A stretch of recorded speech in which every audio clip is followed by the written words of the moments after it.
14 আল্লাহ পাক রব্বুল আলামিন এবার কি বলছে দেখুন ومن يعص الله ورسوله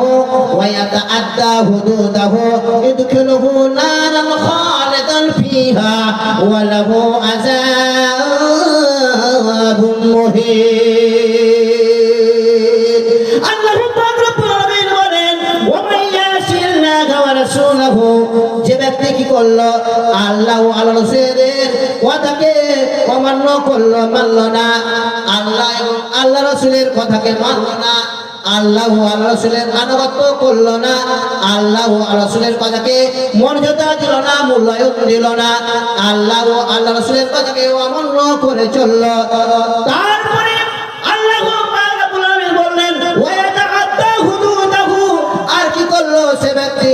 আল্লাহর হদকে নিয়ে বাড়াবাড়ি করলো সীমা লঙ্ঘন করলো সে নিজেকে নিজের মতো চলাফেরা করতে আরম্ভ করলো কোরআন হাদিস ছেড়ে দিয়ে আল্লাহকে ছেড়ে দিয়ে নবীর সুন্নাতকে ছেড়ে দিয়ে কোরআনকে ছেড়ে দিয়ে আল্লাহর দ্বীনকে ছেড়ে দিয়ে সে কি করতে লাগলো বাড়াবাড়ি করতে আরম্ভ করলো দ্বীনকে ছেড়ে দিয়ে শরীয়ত ছেড়ে দিয়ে নবীর হাদিস ছেড়ে দিয়ে আল্লাহর বিধান ছেড়ে দিয়ে দ্বীন ছেড়ে দিয়ে কি করলো সে ব্যক্তি সীমা লঙ্ঘন করলো বাড়াবাড়ি করতে আরম্ভ করলো আরম্ভ করে দেওয়ার ফলে সে ব্যক্তি করলো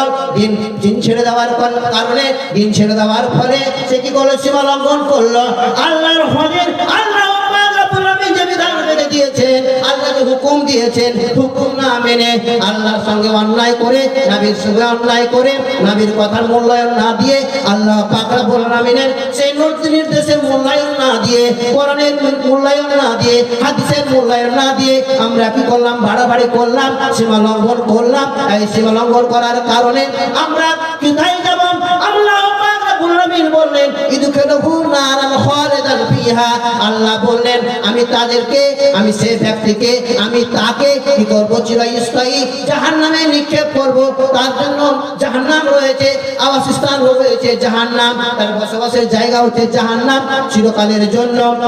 চিরতরের জন্য আমি আল্লাহ সেই ব্যক্তিকে জাহান্নামে নিক্ষেপ করব আমি আল্লাহ সেই ব্যক্তিকে জাহান্নামে নিক্ষেপ করব জাহান্নামে তো দেবই দেব ওয়ালাহু আযাবুন মুহিন আর সেই ব্যক্তির জন্য